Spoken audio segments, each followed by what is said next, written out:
ये G20 summit जो कि इंडिया में हो रहा है, 19 कंट्रीज वहां पर मौजूद हैं और भारत ने इस मीटिंग को फेस्टिवल कल्चर बना दिया। हर तरफ जो है उनके भगवानों की पिक्चर्स हैं, फूल है, लाइटिंग है, लेजर लाइट्स है, हर तरफ पूरा दिल्ली जो है चमक रहा है और इतनी ज्यादा अट्रैक्शन है कि यूट्यूब पे इसके अलावा और कोई टॉपिक ही नहीं दिख रहा।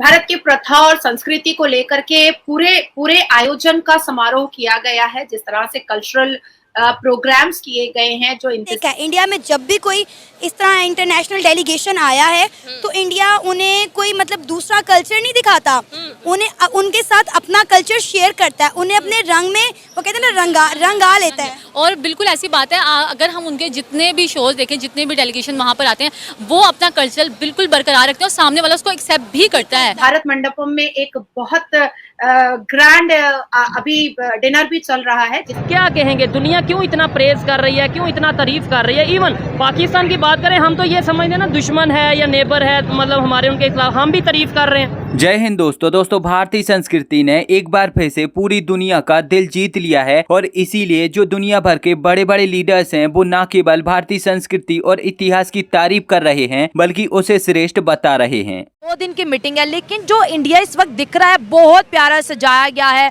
और उन्होंने इस जो है एक मीटिंग को जो है ना उन्होंने एक फेस्टिवल का रूप दे दिया है। तो सबसे पहले इसके बारे में क्या कहेंगे? बिस्मिल्लाह। सबसे पहले मैडम इस बारे में ये कहूँगा कि इंडिया हमारा आदरी दुश्मन है और हम इसको दुश्मनी समझते हैं। पहली बार हमें इसकी फेस्टिवल पे या कोई भी त्यौहार हो रहा है हमें खुशी नहीं मनानी चाहिए, क्योंकि इस वक्त जो हमारे मुल्क के पाकिस्तान के हालात हैं, बहुत ही नाजुक हालात से हमारा पाकिस्तान गुजर रहा है। तो हमें अपना होश नहीं है हम इंडिया की तरफ कैसे जाएँ। तो इस तरह इंडिया जो कर रहा है वो हमारे पाकिस्तान से वो मुख्तलिफ सिस्टम है। हमारे पाकिस्तान में भी ऐसे फेस्टिवल होने चाहिए।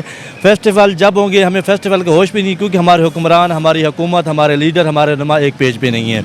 कि जब एक पेज पे आएंगे तो कोई प्रोग्राम बनाएंगे, कोई विज़िट करेंगे, कोई मंसूबे बनाएंगे, कोई प्रोग्राम तय करेंगे, तो तब हमारा पाकिस्तान भी एक खुशगवार बनेगा। और वहीं पे भारत मंडपम में G20 की शानदार सफलता कई मायने में बड़ी अद्भुत रही है। हमारे यहाँ G20 में शामिल जितने भी देश के राष्ट्राध्यक्ष आए उन लोगों ने भारतीय व्यंजनों की, भारतीय संस्कृति की और भारतीय कल्चर की एक अनूठी छटा देखने को नहीं मिली। और हमारे माननीय प्रधानमंत्री सबसे बड़े प्रेम से मिले और उनको नालंदा विश्वविद्यालय की जो तस्वीर आप देख रहे हैं वो हो, चाहे तक्षशिला विश्वविद्यालय की तस्वीरें हों, चाहे हमारा जो कल्चर हो, हमारी जो संस्कृति हो, हमारा जो भोजन हो, उसके बारे में तो क्या कहने। और शाकाहारी व्यंजनों को हमारे माननीय प्रधानमंत्री ने जब रखा सारे के सारे देश बिल्कुल अचंभित रह गए। लोगों ने उम्मीद की थी कि हमें मांसाहारी भोजन खाने को मिलेगा, लेकिन नहीं। हमारे यहाँ तो शास्त्रीय संगीत के साथ शाकाहारी भोजन की परंपरा रही है और हमारे प्रधानमंत्री ने ज्वार और बाजरे से बने हुए 500 तरह के जो व्यंजन सामने प्रस्तुत किए और उनकी सारी जिसे जो शुद्ध शाकाहारी भोजन बनाए गए थे उनको देख करके विश्व के सारे लोग चमत्कृत रह गए और एक लजीज व्यंजन खाने को लोगों को मिला। तो भारत का जो G20 सम्मेलन है कई मामलों में बड़ा ही अनूठा रहा, बड़ा ही अद्भुत रहा और विश्व में हमारे माननीय प्रधानमंत्री नरेंद्र मोदी जी ने सारे मित्रों को, सारे देशों को जो चीज़ें बताई वो बड़ी अभूतपूर्व रही। चाहे कला हो, चाहे संस्कृति हो, चाहे भोजन हो, चाहे भेषज हो, चाहे वेशभूषा हो, सारी चीज़ें बिल्कुल अनूठी और अद्वितीय रहीं। साथ में लोगों ने संगीत का भी आनंद लिया। प्राचीन संस्कृति के बारे में बताते हुए नालंदा और तक्षशिला विश्वविद्यालय की जो तस्वीरें पीछे देखने को मिली वो भी बड़ा अद्भुत होती हैं और इन सारी चीज़ों को देखने के लिए लोग आए और सच मानिए तो वास्तविक अर्थों में वसुधैव कुटुम्बकम का हम संदेश देने में सफल रहे हैं।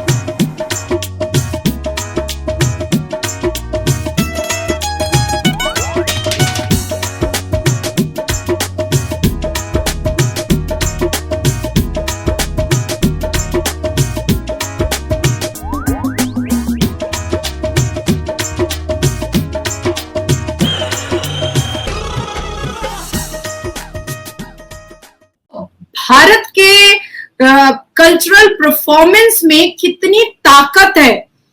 भारत का कल्चरल परफॉर्मेंस जिस हिसाब से दिल्ली के कोने कोने में एयरपोर्ट से लेकर के, एयरपोर्ट के ग्राउंड से लेकर के जो पूरे मतलब G20 का समारोह जहां पर हो रहा है वहां तक जो हो रहा है, ये अपने आप में एक बहुत बड़ी मिसाल है कि किस तरह से मतलब कल्चरल परफॉर्मेंस पे उन्होंने अपना अपने आप को वो रोक नहीं पाई, अपने ग्रूव्स को वो रोक नहीं पाई। उन्होंने भी उनके साथ बिल्कुल अपने ग्रूव्स दिखाए हैं। संबलपुरी बीट्स था रजा, संबलपुरी बीट्स था, और संबलपुरी बीट्स जो होते हैं ना वो आपको एनर्जेटिक कर देते हैं। संबलपुरी बीट्स होते हैं, मिच्चोपुरी होते हैं, भरतनाट्यम होता है। तो ये सब ऐसे बीट्स है। मैं मिच्चोपुरी करती हूँ, मैंने मिच्चोपुरी सीखा है, भरतनाट्यम अभी मैं सीख रही हूँ। तो और भारत की बेटियों में ना आर्ट, कल्चर, संस्कृति, सिंगिंग का कला, ये सब बहुत ज्यादा होता है।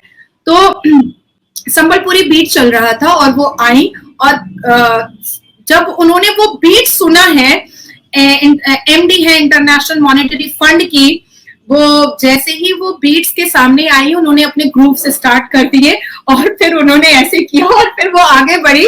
लिटरली उन्होंने कैमरा के सामने कहा है कि मैं अपने आप को रोक नहीं पाई। ऋषि सोनक जी जब ग्रैंड एंट्री लेते हैं अपनी अर्धांगिनी के साथ, तो नमस्कार, जय श्री राम बोलते हुए वो अपने एयरलाइंस की, अपने फ्लाइट की सीढ़ियों से उतरते हैं और अपने शीश को झुका करके वो सबको जय श्री राम बोलते हैं, नमस्कार करते हैं। थोड़े से भावुक होते हुए एयरपोर्ट पे ऋषि सोनक जी दिखाई दिए हैं। कि दिवाली, होली, दुर्गा पूजा, गणपति पूजा हमने सब एक साथ मना लिया है आज के दिन। और कल भी पिछले एक हफ्तों से, मैं तो दिल्ली में ही थी एक हफ्ते से, और कल सुबह की फ्लाइट से फिर जा रही हूँ। तो जो सिनेरियो है वो वाकई में बहुत जबरदस्त है। हमने कल्पना की थी, हमने कभी सोचा था कि इंडिया चांद पर जाएगा, चांद पे झंडा लहराया। हमने सोचा था कि हमारे पास भी कोई स्पोर्ट्स पर्सन कोई ओलंपिक में गोल्ड लेकर आएगा, वो भी हो गया। हमने सोचा था कि कभी पूरे देश से इतने बड़े बड़े ब्यूरोक्रेट्स और इतने जॉ बिडेन जैसे लोग जो है वो हमारे देश में आएंगे, वो भी हो गया।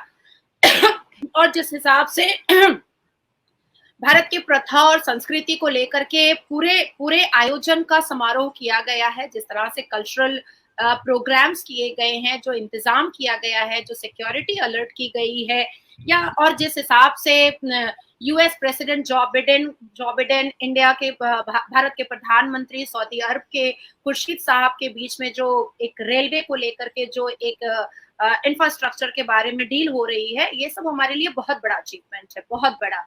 इंडिया कहीं ना कहीं इकोनॉमिकली, जो हमारे भारत के प्रधानमंत्री ने 27 दिन पहले सीना ठोक कर कहा था कि हम तीसरे नंबर पर इकोनॉमिकल पोजीशन पर होंगे, वो होता हुआ दिखाई दे रहा है। हमने इससे पहले भी प्रोजेक्ट्स के बारे में बात किया है, सेमीकंडक्टर को लेकर बात किया है, सोलर हब को लेकर के बात किया है, और एजुकेशन पे जिस हिसाब से ध्यान दिया जा रहा है, वीजा के बारे में